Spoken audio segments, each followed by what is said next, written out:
Hai guys, sore. Sekarang aku udah ada di dalam Candi Cetok. Kontenku berikutnya. Tadi aku sebutnya dari Telaga Sarangan.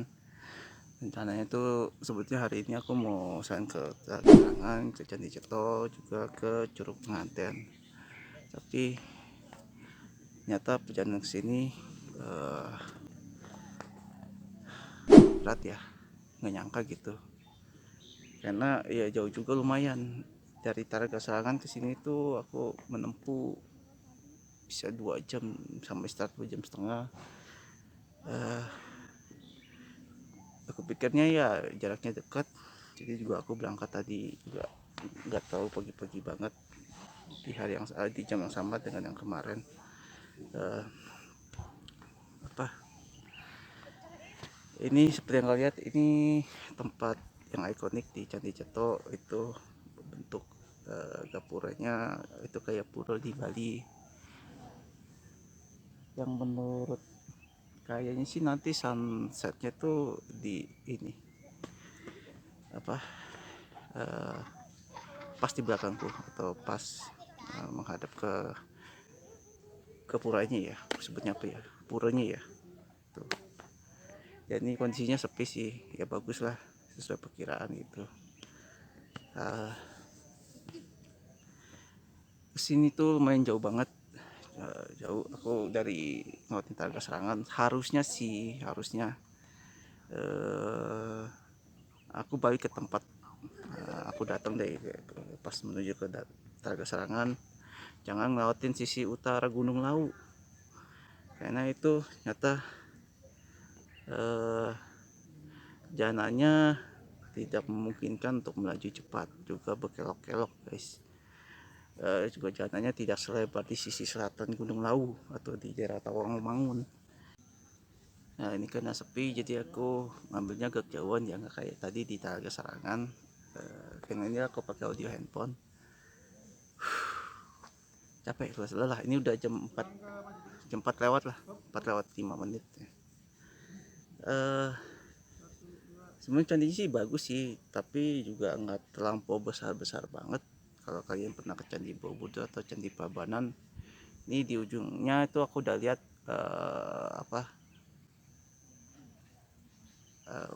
ujung dari Candi Ceto ya. Ya aku di depan juga ada puncak Gunung Lawu juga ketutup kabut. uh, jadi dari Telaga Serangan tuh keluar dari tempat loket yang tidak aktif, itu ambil ke kanan. Ke kiri juga bisa sih, tapi ke Tawamangun. Tapi kalau mau lebih cepatnya ke kanan. Cuma ternyata tuh harusnya jalurnya jangan ke kanan. Dan aku kalau mau ke Candi Ceto dari Telaga Serangan, ke kiri, ke tempat arah datang. Karena kalau lewatin tuh ya tadi berkelok, wah sampai frustasi juga ya ke sini ya. Dan treknya tuh tanjakannya parah-parah gitu guys. Apalagi pas mau mencapai sini juga parah juga, parah. Jadi nggak memungkinkan untuk melaju cepat. eh, Lebih cepat sih datang di arah selatan daripada ngelawatin jalur utara tuh. Dia ketemu perempatan Seragen, ketemu perempatan Ngawi. Makanya aku salah jalan deh, salah. eh, jadi Telaga Kesangan ke kanan. Dari Telaga Kesangan keluar aku ke kanan tuh, ke kanan. Nah nanti di depan tuh ketemu perempatan. Kalau ke kanan tuh masuk lagi ke Telaga Serangan. Nah ke kiri atau lurus itu titiknya ketemu sama, cuman kalau kalian mau ke Tawangumangun ya ke kiri. Tapi karena aku mau ke arah Magetan, aku lurus. Nah lurus saja ikutin jalan sampai di depan tuh. Ya jalannya sih menurun ya, menurun terus sampai di depan tuh aku ketemu itu ada masjidnya Al Mubarok. Nah di situ tuh treknya ekstrim, turunannya parah, kayaknya 80 derajat ya kemiringannya, miring bener-bener hampir parah apa itu, 75 atau 80 derajat lah itu kemiringannya. Wah gila. Itu hati-hati di situ. Nah tapi dari situ tuh nggak lama udah ketemu lagi jalan raya guys. Jadi Kalau dari situ aku capture di belakangku itu ya ke arah Tarumangun, di depanku itu apa, ke arah Magetan. Nah, lurus saja guys sampai nanti ketemu perempatan di depan itu. Kalau eh, pertigaan ya, pertigaan ke kanan tuh ke Geni Langit atau Poncol, lurus ke Magetan guys, kalian ambil lurus. Pantus saya kalian nanti ketemu kebun refugia Magetan, itu tempat wisata. eh, kayaknya sih bagus, aku lihat dari depan. Nah, terus kalian maju nanti jalannya itu akan bercabang. Kalau kalian misalnya mau ke Magetan ambil kanan, tapi kalau mau ke arah sini atau ke Panenka itu kalian ambil kiri guys. Nah, eh, dari kiri kalian ikutin jalan, sempat ketemu pertigaan. Kalau misalnya ke kiri itu kayak ke rumah makan, kalian lihat aja, aku udah capture. Tapi ambil yang ke kanan ya, ikutin jalan aspalnya aja. Nah, sampai di depan nanti kalian ketemu perempatan. Perempatan itu aku nggak ngeliat ada penunjuk jalannya. Tapi kalau misalnya mau ke Magetan ke kanan lurus, aku lupa gitu ke Seragen apa lah gitu. Nah, kalau misalnya ke arah sini ambil yang kiri, itu masih jauh ya guys, masih 1 jam lebih untuk menuju ke sini guys. Kiri nanti kalian patokannya pertama itu ketemu beberapa kecamatan atau pasar. Yang pertama tuh kecamatan Panenka. Patokan selanjutnya tuh setelah Panenka, kalian cari pasar Simu dan pasar Kendal. Jadi itu aku sempat istirahat di Panenka. Panenka itu jaraknya ke sini tuh masih 1 jaman lebih lagi.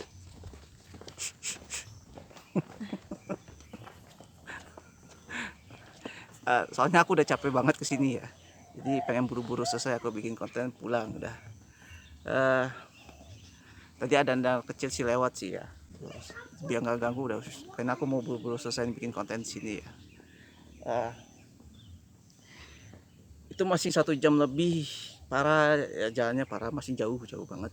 Itu dari Telaga Serangan ke Panenkaja itu ya 1 jam kurang lah ya, sama istirahat bisa 2 jam lebih lah, lebih ya guys. Jadi persiapin lah, kok kalau kalian datang dari Magetan ya jalan ke sini lumayan, kalian butuh motor yang ini ya, tarikannya kuat ya.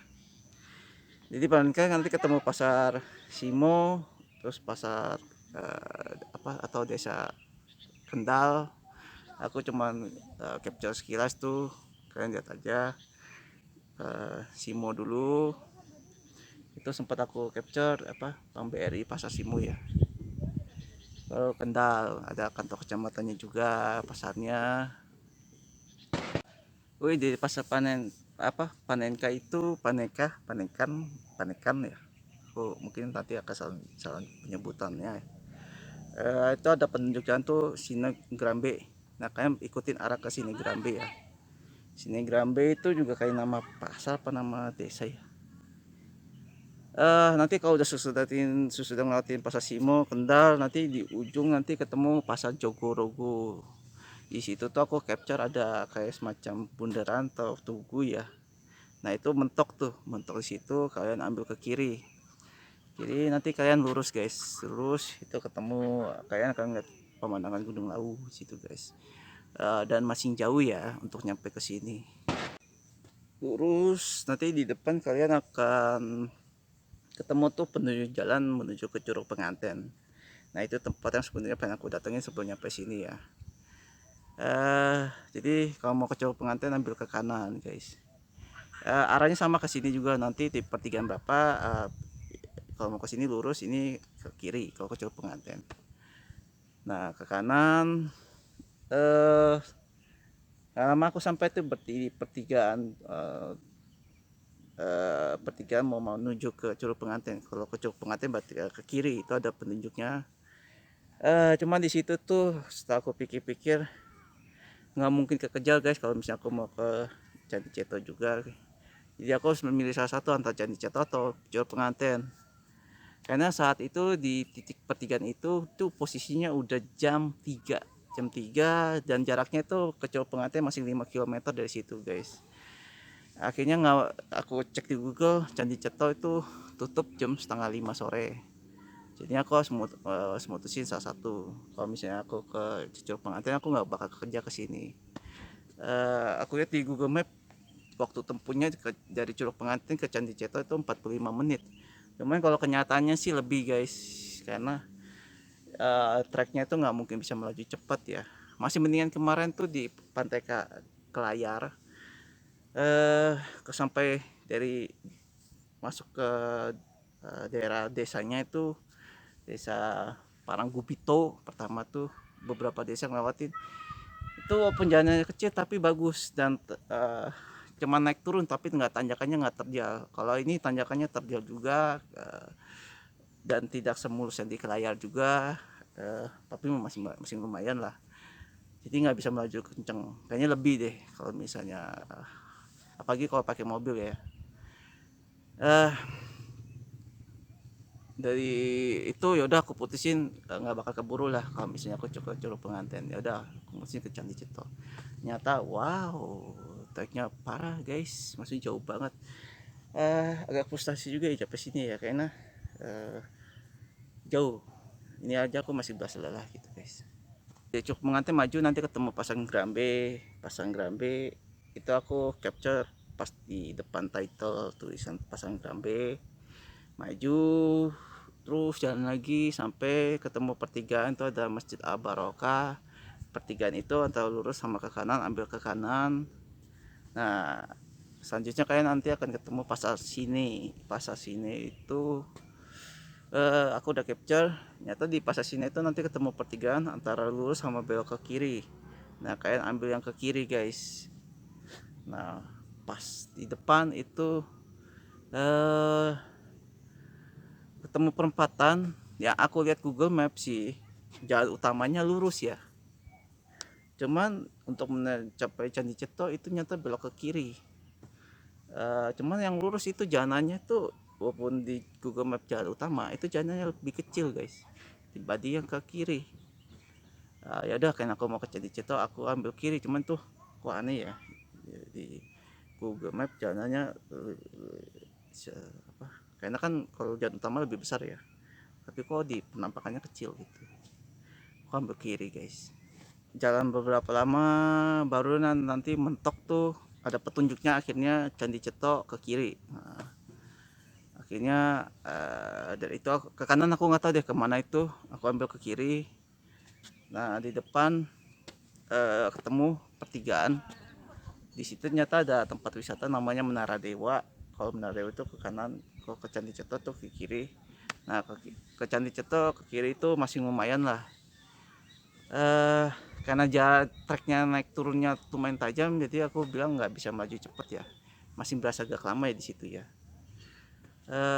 Dari Menara Dewa ke kiri lurus, nah ketemu perempatan, di situ ada penunjuknya kalau mau ke Candi Ceto ke kanan. Nah itu aku udah nggak tahu deh ke lurus ke kiri itu kemana, aku nggak tahu, ambil ke kanan guys. Nah setelah ambil kanan sempat ngelewatin itu treknya lumayan parah, turunan terus naikan tajam. Ya ada mas-mas lewat. Itu aku nggak capture. Nah akhirnya sampailah di gerbang Desa Ceto ya, itu aku capture dari jauh. Nah di situ tuh masuk Desa Ceto jalannya menanjak lagi guys. Jadi ini emang di sini di daerah Candi Ceto jadi salah satu titik pendakian ke Gunung Lawu ya. Makanya posisinya itu letaknya tinggi dan ini berkabut. Tadi di depan juga aku lihat ada 2 jalur ya, 2 pintu masuk menuju jalur pendakian Gunung Lawu. Ada di daerah apa, area Candi Ceto sama di luarnya. Karena waktunya sudah tadi diumumkan 15 menit lagi Candi Ceto ditutup. Jadi aku pindah lokasi, tadinya aku di dalam, ini aku di depan pintu masuk. Tadi sampai di ini ya, aku sampai di pintu masuk desa Ceto. Masuk ke dalam tuh sebenarnya tanjakan tajam, naik terus ikutin jalan aja sampai kayak nanti dari kejauhan kelihatan itu puranya yang gapuranya khasnya ya Candi Ceto. Nah ternyata di sini jadi tempat titik pendakian, base camp pendakian Gunung Lawu lah via Ceto. Kiri kanan tuh jadi base camp atau tempat apa ya, tempat pendaftaran bagi pendaki yang mau naik ke Gunung Lawu. Ini yang aku pegang nih tiket masuknya ke Candi Ceto. Untuk ke Gunung Lawu aku nggak nanyain ya infonya, prosedurnya sama berapa biayanya. Kalian datang nanti kalian bisa beli tiketnya di loket yang di cat hijau itu, counter yang di cat hijau, loket ya. Itu harga tiketnya 10.000 ini. Nah untuk parkir kalian bisa bebas antara di kiri atau kanan terserah. Tadi aku ke WC dulu tuh kalau di sini yang bangunannya warna krem. Di situ juga ada kantin, di sini juga samping kananku juga menyediakan makanan tapi tutup ya, cetok kopi. Terus di sini diwajibkan pakai kain kampu kayak semacam di Bali tuh yang di pura. Jadi kain kampu itu bisa kalian ambil nanti, maju dikit dari loket tempat pembelian tiket, ambil ke kanan. Nah di situ nggak cuma disuruh isi data tapi juga kalian diwajibkan untuk membayar kain perawatan kain seikhlasnya. Tadi sih aku ngasihnya 5.000 sih. Komen aku juga ngasihnya nggak usah banyak-banyak sih. Karena tadi aja aku pakai cuma paling setengah jam atau nggak nyampe 1 jam lah aku pakai. Terus masuk ke dalam juga walaupun ini jalannya menanjak, tapi juga candinya nggak terlalu luas-luas banget sih. Jadi gitulah perjalananku ke Candi Ceto. Perjalanan yang melelahkan, jauh ke sini juga ya pemandangannya sih bagus, cuman aku udah terlampau lelah ya. Jadi aku juga tadi foto cuman tadi beberapa doang sih, tapi fotonya doang. Oke, habis ini aku juga mau mungkin istirahat dulu bentar, baru aku jalan lagi. Istirahat dulu setengah jam baru aku jalan.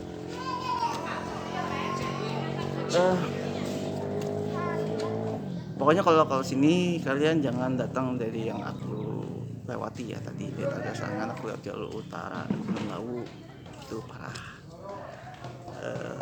Jadinya pas sampai sini juga udah kehilangan hasrat ya. Oke, terima kasih sudah menonton Candi Ceto, tempat wisata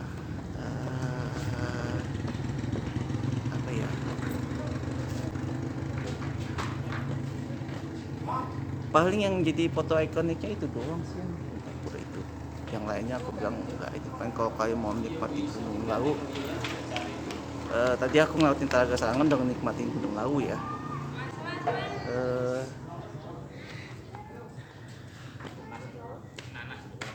Kesini pun kalau misalnya kalian mau menuju ke wisata yang lain kayak ke Curug Pengantin itu masih jauh juga, masih mendingan menikmati rekreasi di Tawamangun ya, itu banyak jalurnya juga lebar, tanjak, bisa melaju kenceng lah. Jadi dari satu tempat rekreasi ke rekreasi yang berikutnya nggak terlampau menyita waktu ya, menyita waktu di perjalanan. Kalau ini lumayan sih banget. Jadi kalau kesini kalian mendingan fokus ke sini aja atau satu rekreasi lagi yang lah bisa banyak rekreasi. Oke, makasih. Ini udah hari ketiga aku di Solo. Besok tanggal 2 aku balik tanggal 3 malam. Nanti malam aku mau nonton. Masih udah menonton, jangan lupa subscribe.